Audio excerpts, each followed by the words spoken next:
Analysis: the 14-ton message and the silence that followed. How a preemptive strike redefined the nuclear chessboard. Introduction: an echo from Missouri in the pre-dawn hours of June 22nd, while most of the world slept. A message was delivered not through diplomatic cables or presidential hotlines, but by 13,600 kilograms of metal and high explosives dropped from the stratosphere. This was not a battle. It was an execution, performed with chilling clinical precision. The 37-hour non-stop flight of B-2 Spirit stealth bombers from Whiteman Air Force Base in Missouri, covering over 11,000 kilometers to deliver 2 GBU-57 bombs onto Iran's Fordow nuclear facility, was one of the defining military events of the decade. It was more than an airstrike. It was a proclamation. The event, confirmed by the Pentagon to have been conducted in silence, undetected, and without a single shot fired in resistance, became a symbolic turning point. It was not only the first combat use of the mother of all bunker busters, MOP, but also a terrifying demonstration of American technological might and global reach. The message Washington sent to Tehran, and indeed to the entire world, was unambiguous and undeniable. We can drop bombs from Missouri to Iran without you ever knowing we are there. However, as the dust settled and the fireballs faded, another, more complex and perhaps more dangerous war began, the war of narratives. President Donald Trump declared it a tremendous victory for everyone, even Iran, asserting that Tehran's nuclear program had been completely wiped out. In stark contrast, his own intelligence agencies offered a far more sober assessment, suggesting the program was merely delayed by a few months. Iran's response was not one of submission, but of ultimate defiance, suspending cooperation with the International Atomic Energy Agency, IAEA, and vowing to accelerate its civilian nuclear program. This analysis will dissect the June 22nd airstrike not merely as a military action, but as a complex geopolitical phenomenon. We will argue that the attack on Fordow, while a breathtaking tactical success, risks becoming a strategic catastrophe. It has shattered the fragile framework of nuclear diplomacy, backed Iran into a corner with no easy exit, and given birth to a destabilizing new doctrine of deterrence. Denuclearization by force, one that prioritizes technological dominance over international law and cooperation. We will explore 3 critical dimensions: the lethal perfection of the strike and the psychological message it sent, the information war between triumphant proclamations and grim reality, and finally, the geopolitical aftershocks that are reshaping the chessboard of the Middle East and the world, plunging all parties into a new era of confrontation, where the silence of international monitors is more terrifying than the roar of bomber engines. Chapter 1: Anatomy of a Perfect Strike. The Message of Technology and Psychology. To comprehend the full impact of the June 22nd event, we must first decode the act itself. The airstrike on Fordow was not just a military mission. It was a masterpiece of modern military engineering, a symphony of power, precision, and stealth. It was designed to send a message not only to the leadership in Tehran, but to every potential adversary of the United States across the globe. This message had 2 primary components: absolute technological supremacy and a devastating psychological blow. 1.1. The B-2 Spirit and the tyranny of distance, a haunting presence. The B-2 Spirit is not a conventional aircraft. It is an icon of the Cold War, born from the requirement to penetrate the most formidable Soviet air defenses undetected. With its unique flying wing design and radar-absorbent skin, the B-2 represents the apex of stealth technology. For decades, it existed as the ultimate trump card in the American arsenal, a silent phantom capable of delivering nuclear payloads anywhere in the world. The Fordow mission turned this theory into a terrifying reality. Picture the journey: a continuous 37-hour flight covering more than 11,000 kilometers, crossing the Atlantic Ocean, Europe, and the airspace of multiple nations to arrive in the heart of Iran. The pilots, having undergone years of simulated training, including continuous 24-hour sessions in B-2 cockpit models, executed this mission without landing, refueled multiple times in mid-air. This is a feat of human and mechanical endurance, a testament to the U.S. Air Force's global power projection capability. But the most staggering aspect was the silence. Undetected, without any shots or missiles fired. This statement from the Pentagon is more frightening than a report of a fierce dogfight.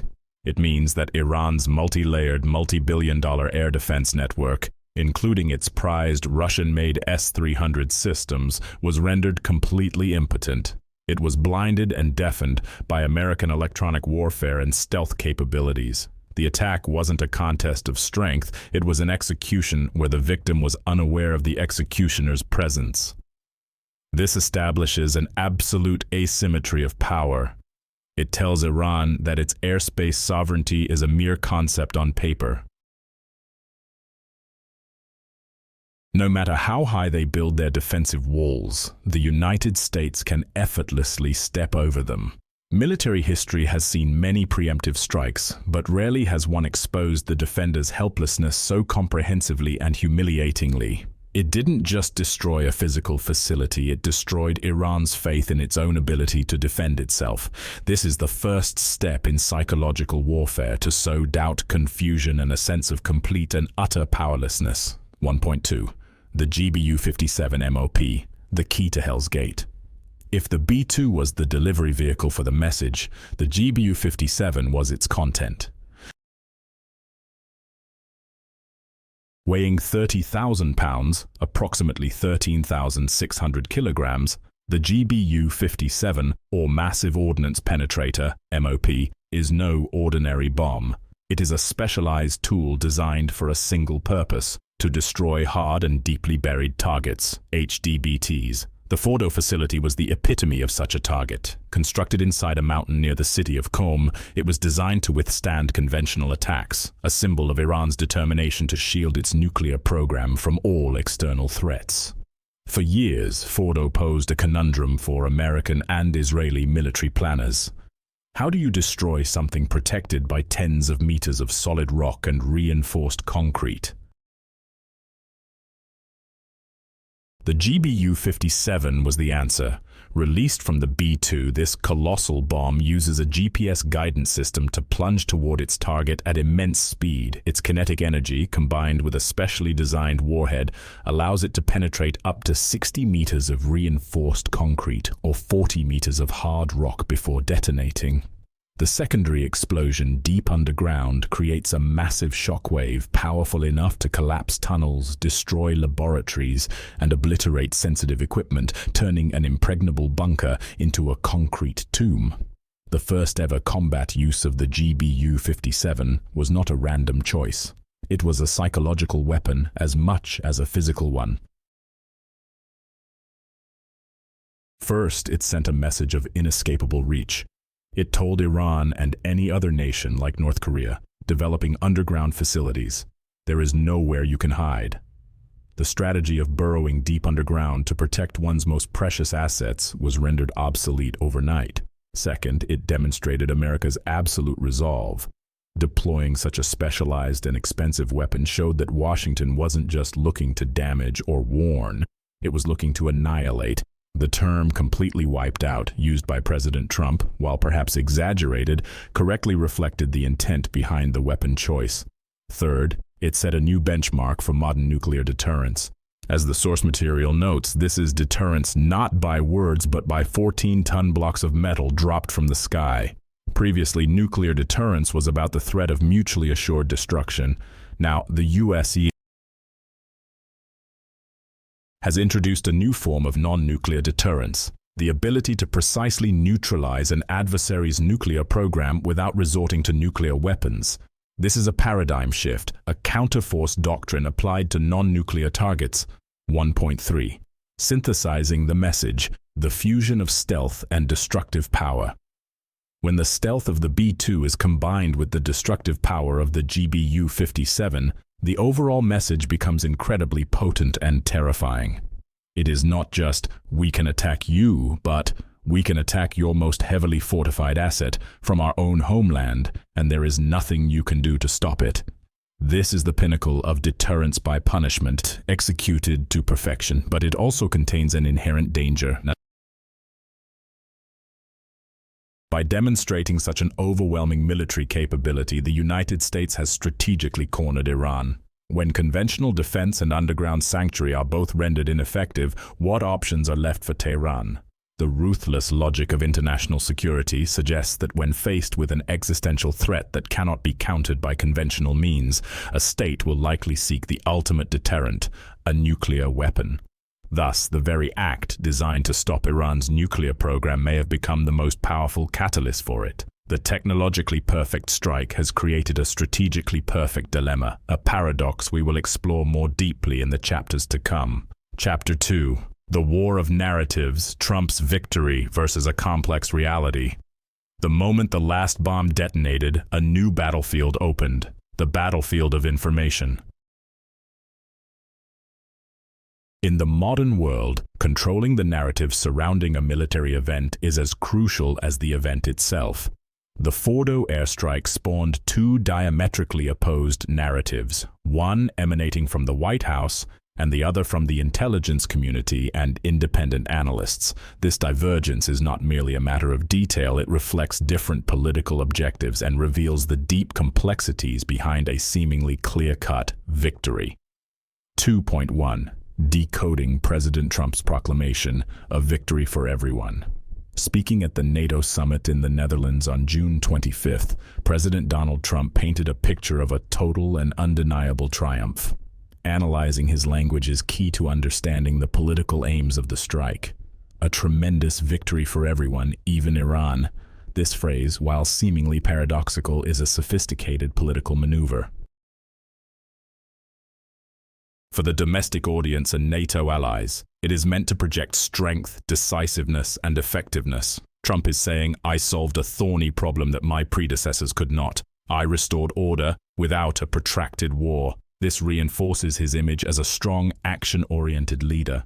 For Iran, by including even Iran, Trump is attempting to offer an honorable exit. He implies that by removing the nuclear program, the US has liberated Iran from a burden, allowing it to become a normal nation. This is an attempt to mitigate Iran's humiliation and open a future pathway to negotiation, however clumsily. Tehran cannot and will not enrich uranium anymore, and the nuclear infrastructure was completely wiped out. These are maximalist claims. Trump doesn't say the program was damaged or set back. He uses absolute terms like cannot anymore and completely wiped out. The goal is to shape public perception from the outset, leaving no room for doubt. He wants the world to believe that the Iran nuclear issue was solved once and for all by his action, dismissal of US intelligence assessments. Trump's public dismissal of the Defense Intelligence Agency, DIA report that the program was only slowed by a few months is a telling move. It shows he prioritized his political narrative over the technical analysis of his own experts. By citing Israeli agents, a claim later denied by Israeli authorities, he attempted to create an alternative, more publicly credible source of validation to bolster his own account. 2.2. The deadly discrepancy, intelligence and on-the-ground reality. In stark contrast to President Trump's rosy narrative were the cold, hard assessments from intelligence agencies and independent analysts. DIA, slowed by a few months, not completely destroyed.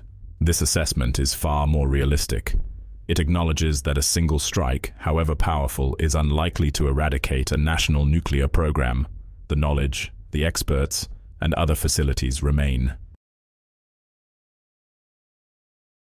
Furthermore, the idea that Iran had no chance to evacuate anything strains credulity. The extensive US surveillance preceding the strike would almost certainly have been detected by Iran to some degree, and evacuating sensitive materials like enriched uranium would have been a logical precaution. Independent assessments, temporary infrastructure loss, uranium reserves reportedly evacuated. This further corroborates the DIA's assessment.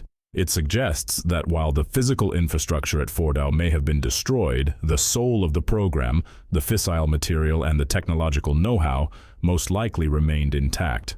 The program was therefore interrupted, not eradicated. This discrepancy creates a dangerous gap.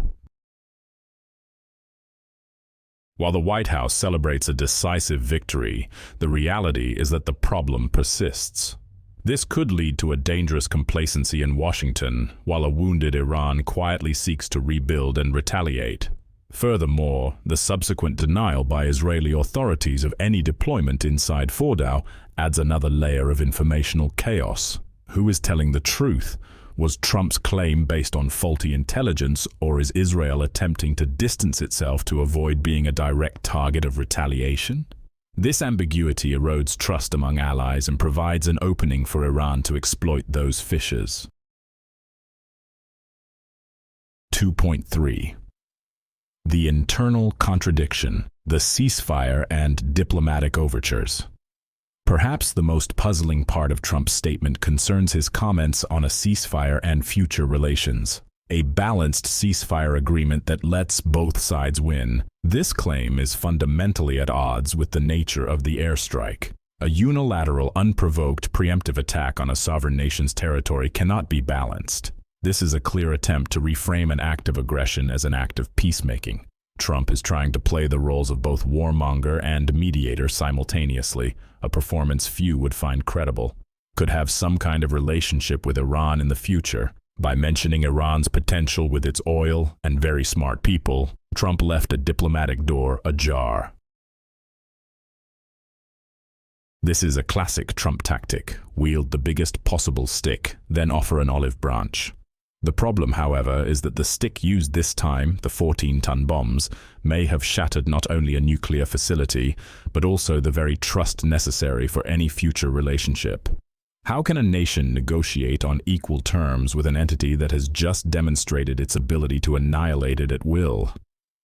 This war of narratives reveals a deeper truth. The Fordow strike was not solely a military objective. It was a political instrument designed to serve the domestic and foreign policy goals of the Trump administration. However, by prioritizing a simplistic victory narrative, the White House may have overlooked the far more complex and dangerous consequences its actions unleashed. Iran's response would prove this in the starkest possible terms. Chapter 3. Iran's response: defiance, acceleration, and the death of oversight. If the message from Washington was one of dominance and power, the answering message from Tehran was one of uncompromising defiance. Iran's reaction in the wake of the airstrike was not one of fear or submission, but a series of calculated political and strategic moves designed to project resilience, regain the initiative, and fundamentally reshape its relationship with the international community. This response can be encapsulated in three key actions: political defiance, strategic acceleration, and the nullification of oversight. 3.1. The political theater in Tehran, suspending IAEA cooperation. Immediately on June 25th, the Iranian parliament acted. The passage of a bill to suspend cooperation with the International Atomic Energy Agency, IAEA, was not just a policy decision, it was a powerful political performance. A direct retaliatory act. By explicitly linking this decision to the attacks by the US and Israel, Iran transformed a technical issue, cooperation with the IAEA, into a political one of national sovereignty and honor. It was a way of saying, you violated our sovereignty, so we are no longer bound by your rules. Forging internal unity. In a political system often divided between hardliners and moderates, an external attack is the most potent catalyst for unity. This bill would have passed easily as it appealed to nationalist and anti-imperialist sentiment. It allowed the Iranian leadership to present a united front to its people and the world. Critiquing IAEA. Silence. Iran's argument that the IAEA's silence after the attack left Tehran no reason to continue cooperation was a clever attack on the legitimacy of the agency itself. Iran put the IAEA in an impossible position: either condemn the US strike, a political non-starter, or be seen as a biased, untrustworthy tool of the West. In this way, Iran sought to portray itself as the victim of an unjust international system, thereby justifying its subsequent actions. 3.2. The strategic gamble of acceleration, the paradox of deterrence. Perhaps the most shocking and alarming response from Iran was the announcement by Parliament Speaker Mohammad Bagher Ghalib that the country would accelerate its civilian nuclear program. This is the very embodiment of the central paradox of this crisis. The logic of defiance. Why would a nation having just been attacked for its nuclear program decide to accelerate it? The answer lies in the ruthless logic of deterrence theory. The Fordow airstrike proved conclusively to the hardliners in Iran that international agreements like the JCPOA cannot protect them. Cooperation with the IAEA does not bring security. On the contrary, it may provide intelligence to their enemies. Conventional defense means are insufficient to counter American technological might. The inevitable conclusion. From these premises, the only logical conclusion for a segment of the Iranian elite is this: the only true guarantee of security comes not from diplomacy or defense, but from the ultimate deterrent, a nuclear weapon. A nuclear-armed Iran would never have been attacked in this manner. Therefore, the American strike, designed to prevent Iran from getting a bomb, inadvertently became the most compelling argument for Iran to build one. The civilian ambiguity. The declaration to accelerate the civilian program is a well-understood euphemism. In nuclear technology, the line between civilian and military is perilously thin. Accelerating uranium enrichment, even for civilian purposes, dramatically shortens the breakout time, the time needed to produce enough fissile material for a single bomb. Iran is playing a dangerous game. It is moving closer to the nuclear red line, betting that the US and Israel will not dare to strike again as the risk of retaliation grows ever larger. 3.3. Weaponizing oversight, blinding the world. The most immediate and dangerous consequence of Iran's response is the collapse of the international monitoring regime.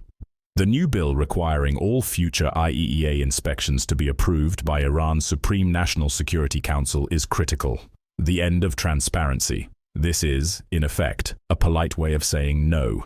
By placing inspections under the political control of its most powerful security body, Iran has ended the automatic and unannounced access that is the bedrock of effective verification agreements. As the source material notes, this could lead international monitoring efforts to a standstill, creating a black box. Iran is turning its nuclear program into a black box. The world will no longer know precisely what they are doing, how much uranium they have enriched, or to what level. This lack of transparency is the worst-case nightmare for policymakers in Washington and Tel Aviv. It breeds suspicion, paranoia, and the potential for gross miscalculation, increasing the risk of preemptive war. The paradox here is that by blinding the world to protect itself, Iran is actually increasing the likelihood of another attack. With no reliable intelligence from inspectors, Israel and the US will be forced to rely on worst-case scenarios. They will have to act on the assumption that Iran is secretly building a bomb, and another preemptive strike may be seen as the only option to prevent it. Iran's decision has therefore thrust the region into a perilous spiral of distrust and escalation. In summary, Iran's response was a bold and risky gambit. It refused to play the role of a passive victim. Instead, it used the attack itself to justify a harder line, a faster nuclear program, and a less transparent policy. In this complex geopolitical chess game, Iran has decided to upend the board rather than play by its opponent's rules.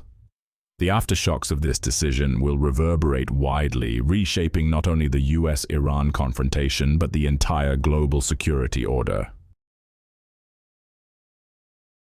Chapter 4. The New Geopolitical Chessboard Aftershocks and Future Scenarios. The airstrike on Fordow and Iran's subsequent reaction were not events in a vacuum. They were stones cast into an already turbulent pond, sending ripples across the region and the globe. The American action has set a disturbing precedent, while Iran's response has changed the rules of the game. We are entering a new, more uncertain and more dangerous phase of the nuclear standoff. 4.1. The fraying of the international order, a dangerous precedent. America's unilateral action has dealt a powerful blow to the already fragile foundations of the rules-based international order. The erosion of national sovereignty. By attacking a sovereign nation without a mandate from the UN Security Council, the US has asserted a doctrine of exceptionalism in which it claims the right to act as judge, jury, and executioner. This undermines the core principle of the UN Charter prohibiting the use of force against the territorial integrity of another state, opening Pandora's box of preemptive strikes. This precedent is perilous. If the US can attack Iran based on a potential threat, what is to stop other nations from doing the same? Could India justify a strike on Pakistan's nuclear facilities? Could Saudi Arabia feel emboldened to attack Iran's missile sites? This risks normalizing preemptive warfare, transforming it from an option of last resort into a standard policy tool, dramatically increasing the risk of conflict worldwide. The impotence of allies. The NATO summit, where President Trump declared his victory, placed European allies in an incredibly awkward position. They were forced to choose between tacitly accepting an act that violates international law or publicly criticizing their most vital security partner. Their silence or weak statements revealed the growing fractures in the transatlantic alliance and the decline of European influence in global security matters. 4.2. The division of the world. The hardening of opposing blocs. The attack will undoubtedly exacerbate the ongoing geopolitical division of the world. The anti-Western bloc coalesces. Russia and China, America's strategic competitors, will almost certainly condemn the strike in the strongest terms. They will see it as another example of American unilateralism and hegemony. In practical terms, they will likely increase their economic, military, and diplomatic support for Iran, viewing Tehran as a critical bulwark against US influence in the Middle East. This will consolidate an increasingly cohesive Eurasian bloc in direct opposition to the West. A more polarized Middle East. The Arab Gulf states, particularly Saudi Arabia and the UAE, Iran's arch-rivals, will likely have quietly welcomed the American action. However, they will also be terrified of an Iranian retaliation targeting their territory. The polarization between the Sunni bloc, led by Saudi Arabia, and the Shia bloc, led by Iran, will deepen, turning the region into an even more volatile powder keg. A divided international community. As the source material mentions, the international community remains divided. One side supports the use of force to prevent nuclear proliferation, believing the risk of a nuclear-armed Iran outweighs the risk of war. The other side fears that cornering Tehran will only lead to a complete breakdown of international cooperation and a secret, uncontrollable arms race. This debate will continue to paralyze multilateral efforts and make a unified diplomatic solution all but impossible. 4.3. 3 scenarios for the future: the dark path, the stalemate of fear, and the fragile off-ramp. From the current situation, we can sketch out 3 primary scenarios for the future with varying degrees of probability. Scenario 1. The dark path, highest probability. The trajectory, driven by a sense of betrayal and existential threat, Iran makes good on its promise. It completely withdraws from monitoring regimes, expels IAEA inspectors, and moves its most sensitive activities to secret, undeclared sites.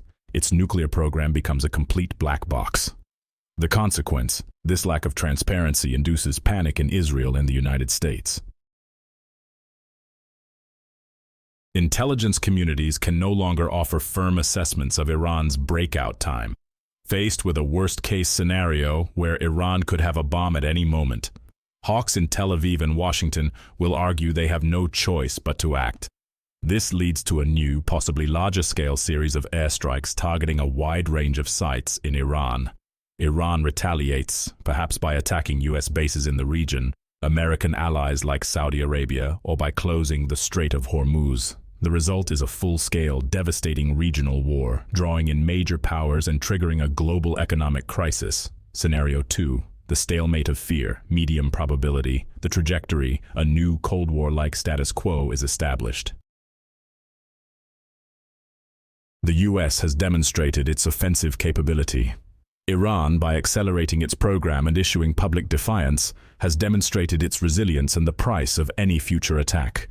Both sides realize that further escalation leads to a catastrophic war that neither wants. The consequence, a tense, prolonged stalemate ensues. Iran continues to develop its nuclear program furtively without openly crossing the red line. The US and Israel intensify their surveillance, covert sabotage operations, and cyber attacks. Both sides build up their military forces in the region. The atmosphere is thick with suspicion and tension. The greatest danger in this scenario is a war by accident or miscalculation where a small incident could rapidly spiral out of control. Scenario 3. The fragile off-ramp, lowest probability. The trajectory. Recognizing the immense danger of a full-scale war, a third party, perhaps Oman, Qatar, or Switzerland, successfully brokers secret back-channel negotiations. President Trump's offer of a future relationship is put to a serious test. The consequence: in the most optimistic outcome, a new deal could be forged.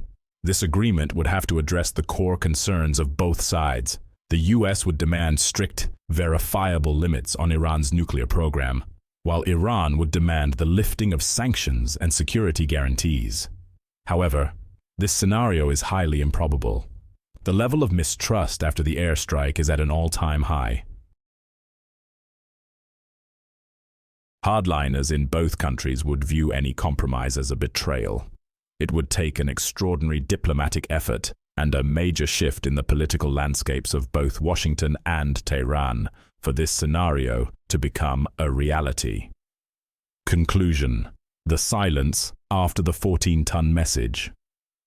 The June 22nd airstrike on Fordow, with its breathtaking technological precision and power, succeeded in delivering a message.